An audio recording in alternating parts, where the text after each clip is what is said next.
Welcome everyone, it's Gray Shirt Guy, Rock the Gray Shirt. As always, we're doing a studio update. It's the 4th of December, and we're going to talk about what I've done this week. Not a lot of progress in the building, but I feel like we accomplished something pretty good here with this tank commander. Let's kind of get into it. We started building the Steel Legion army. I think we started on Sunday, because the last video I filmed was last Saturday. We started on Sunday, and I got this 10-man squad done, and then I think Sunday night, Monday morning at some point, I had saw a video about battle damage on vehicles, and I looked over, and this list has one tank commander in it. It's got a Yarick, a tank commander, and I think a commissar, I think is what runs this, or maybe just Yarick and a tank commander. I'm not 100% sure. I can't remember what is actually... Oh, no, I remember what it is. It was going to be Solar Lord Macarius was going to be leading this army as well as a company commander. But it wasn't a Steel Legion figure, I know that. But anyways, so I was like, well, this battle dam looks pretty cool, like the technique, and hopefully I'll remember to put in the link description below. But it had some bullet holes and some different materials, and it looked pretty cool. And so I was like, you know what, I'm just going to build up the tank commander, and I'm going to do the material, which is essentially just drilling a hole in where you want the bullets to go into, and then using some Tamiya hobby putty. There's other different hobby putties you can use, but the one that they recommended was Tamiya single-use hobby putty, and it kind of make the flashing. And then it worked to an extent. It didn't work as well as the video showed, but I think it came out pretty well. And so we'll just take a gander at this beauty right here, and. He is a tank commander with a Punisher Gatling cannon and 3 heavy bolters. We got a dozer blade and some track guards, and I think it turned out pretty well. And it was kind of interesting to do research on this color scheme. I got some dirt on the bottom. Made sure he mudded up the tracks pretty well. I used the, we'll go through what paints I used in a second. But doing research on this tank camo scheme was a bit difficult. Even with the internet and Instagram and all the other places you can look, it was kind of hard to try to find a tutorial on exactly how to do this outside of just looking at other tutorials for camo with different colors and kind of picking it out. But I luckily have a white dwarf from 2009, May 2009. And in this white dwarf is a bunch of things, but one thing I want to show you, I don't want to show you the whole thing, but one thing is it has a Steel Legion tank commander, well, just not tank commander, I don't know if they were tank commanders back then, but it's a Steel Legion battle tank color scheme. And right here, if you look at it, it says that Chad, so this must be a guy named Chad, like Chad's Mizarwa, like he's got a nice picture of his like little force here with the same 10-man squad and a sentinel. I'll be using las cannon sentinels instead of missile launcher ones. But anyways, it says that he used Codex Gray with rotting flesh stripes. And I was like, nice, that's all I needed. I just wanted a starting point to kind of go off of, and there's also different, it starts going into different colored sentinels, and so I was like, ooh, and now I know the Vestroyan scheme. I kept somewhere to start with the Vestroyan scheme. And then Mordian Iron Guard. Now, Mordian Iron Guard, a lot of the Mordians are actually a very light gray. This black color scheme on this old Hellhound here, I'm not familiar with where this came from, and this is the only model I've seen with this black dark color scheme. We got Stormtroopers, Catachans, I already done Catachans, Valhallans are gonna be good. I probably will use this scheme for the Valhallan vehicles. And we got Cadians and Talarn, but I've already done my Talarn army in a mildly different scheme. And yeah, so this white dwarf that I bought a long time ago for the Imperial Guard, back I think when they came out, I think this is when 5th edition Guard came out. It's got a whole huge host of stuff in here. This was a great wealth of research, so don't ever turn down your old books. I also have 2nd edition Imperial Armor Imperial Guard, and I was looking through this, and it's got lovely photos. One thing I did notice though, the tanks from the Imperial Guard, or from the Imperial Armor Compendium, at least in this edition, they very rarely did Leman Russes use sponsons. I think in this whole book there may be like 2 or 3, maybe only 1 tank that actually has sponsons on it. And I noticed something different that you might know if you're a Guard player, is the new Leman Russ kit has a weird notch system on the sides. Like there's slightly designed different side panels than are on here. The side panel on here would easily actually fit a a sponson, no problem. But the new ones, if you try to stick the sponson on cleanly, you actually have to cut a notch out on the new tanks. And if I had a tank box open, I would show you. But I'm not going to go through the whole book, but let me see. There was a... Yeah, so right here we got Steel Legion, and I was kind of looking for just kind of how the pattern goes. And so these are the older style with the little notches. This is not how they look like right now, right here on the new tanks. And so it's slightly different on the new Lehman Russes than were when this book was published. And I actually forgot, I knew I had this book, but I forgot it had colors in it. And it's got some pretty interesting things in here. Funny enough, like the troop capacity transports in this squad are very different compared to the troop capacity transports currently for some of the Forge World stuff in the new Appendium. So I don't have the new Imperial Guard Appendium, and I was planning on ordering it when I do my Forge World order later next year or early next year. But I did, so I used the internet, but I mostly used these two books to try to get a reference color and how I want to do the scheme. So Codex Gray and Rotting Flesh, they don't exist anymore.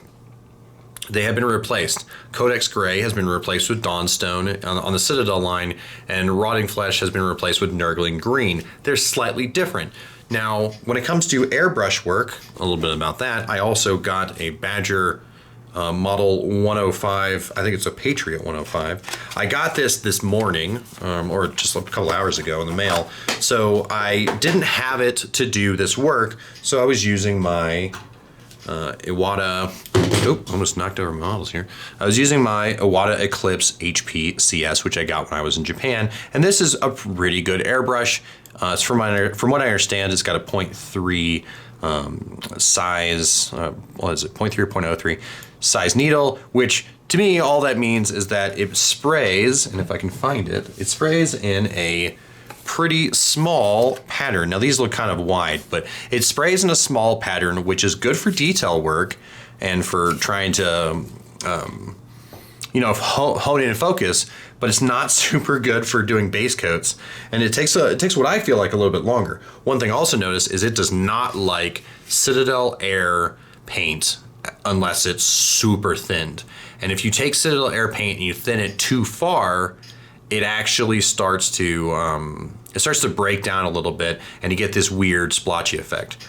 Now, it has no problem with Vallejo Game Air at all, and it doesn't have any problem shooting inks either, but it just doesn't like the Citadel paint. Now what I did is I was at the store and I was trying to find just Vallejo Air, and Vallejo Air did not have any. The store at the time did not have Codex, or it's called Cold Gray is the Vallejo color. So I saw the Dawnstone Air and I grabbed it, and then I tried thinning it, and it worked. It wasn't what I wanted it to be, but I did get some Vallejo Air Dead Flesh. Let me grab these from the top. So number one, I took the Dawnstone, I put it into its own droppers bottle, but the Dead Flesh is basically essentially the same color as the old Rotting Flesh or the Nurgling Green. I think it's actually a little bit closer than the Nurgling Green. The Nurgling Green is a little bit more green than it should be, but I went with Dead Flesh, and so that's what I started with. I did a base coat. I did an overall black primer coat really early. I think it was Monday morning. I just could not do it. It was Monday or Tuesday morning. No, I think I finished building this on Monday. On Tuesday, I did a prime coat in the morning, and then Tuesday night, I came home from work and I hit it with Dawnstone all over. And obviously the turret was separate, and the guns were all separate, and everything else was separated.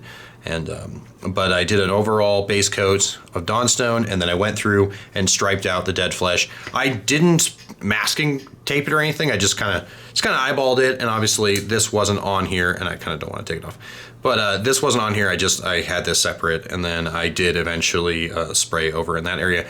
And so we did all our base coats, and then the next morning I came in and I noticed that in a lot of the older books, and I didn't see, and on some of the pictures I saw on the internet for Steel Legion, let me see if we can reference back to our existing material here. No, 1 second, there we go. It has some vehicle squad markings. Now this is red, white, red. Some of the ones I saw on the internet were just white, red. So I went in, masking taped it off, hit it with some Vallejo dead white across the whole thing, did the whole thing in white, and then waited for that to dry about 5 minutes. Cut it straight down the middle with some more of this masking tape. I think it's the masking tape I have is, I bought it a long time ago. It's just 3M masking tape, but it was I bought it specifically at a hobby model store, so it doesn't lift the paint off as long as it's dry, so that stuff's good. And I put it on there, and then I hit it with some, where's that color? It's a Scarlet Red, Game Air Scarlet Red, and I went on there with one coat. I waited for it to dry a little bit, I peeled it off. Obviously, you can see a little bit of overspray of the red, and there was some overspray that I ended up fixing with a brush, and we were good to go. I tried really hard not to mess up the airbrush once I got it, but if you look really closely, you can see a couple areas where I had to try to go over it with the Dawn Stone or the Rotting Flesh with a brush and kind of clean it up. And from a distance, it looks great. So then over the next couple days, we picked out we did Caliban green for our green base coats. We did Codex black for the black. And then let's see, what else did we do? We did Mephiston red for the red. I think we did just one brown for the leather straps, and a lot of lead belcher. And so I heavily lean on lead belcher a lot, especially when doing Imperial vehicles. And yeah, so basically it was just a lot of that, a lot of picking out details, and doing on the hydraulics here on the little ram, if you can see the hydraulics. If I can get a little closer. Yeah, if you see the hydraulics right here on the scoop, we, on the dozer blade, hit that with some lead belcher, and then later on we put some typhus corrosion on there. We even did some lead belcher on here with some typhus corrosion. All right, now for the bullet holes, those bullet holes, like I said, we used a drill them out, and we put a little bit of modeling putty, Tamiya modeling putty in there, and then we made the depression with the back of a brush. It didn't come out exactly like it looked on the video, but it came out pretty well. Now this is one of the first tanks I painted in a while where the tracks were glued on, and so I painted the tracks with lead belcher, then went over them with a wash, and then we added a wash of Nuln Oil, and then we added the mud to them, and then we did a little bit of dry brushing with some Xander dust. But let's see, what else did we do? We did, this was Averland Sunset, and then we used a yellow wash over that, and that's basically all I did with that. The blues here for the lenses, that's Caldor Sky. Let me check my Hoeth blue, and then a Lothran blue, and then a little bit of, I think, dead white, or I think it was dead white from Vallejo Game Air, but you could have used White Scar for the little white blip.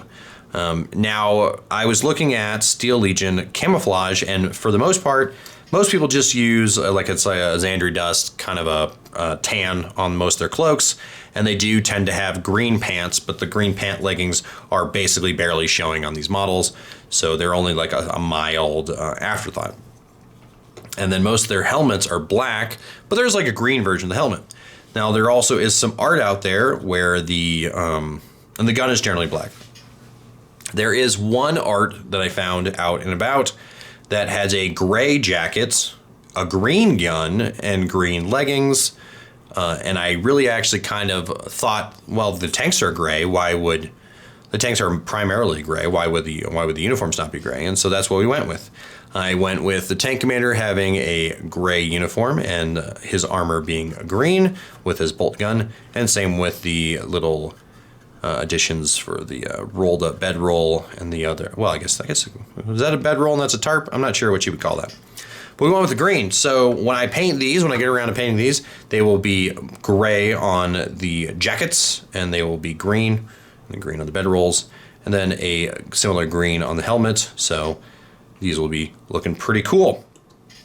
But that is what we have done so far for the week, and spent a lot of time on this. So basically started on Monday building the tank, started on Sunday building the tank, finished building it on Monday, primed it on Tuesday, and from Tuesday till Saturday I painted it. I got home on Friday, and I was just too tired to get any painting done because I had stayed up way too late on Thursday, because I did a lot on Thursday.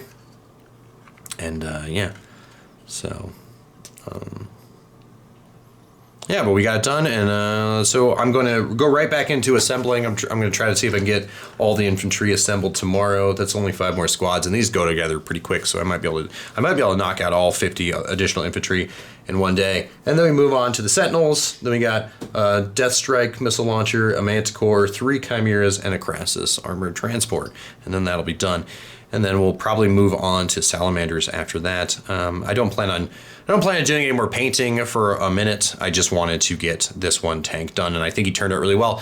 Let me know. As for the barrel of the gun, most people do just a silver barrel, or they might do a bluing effect. And I've seen some really good effects on barrels.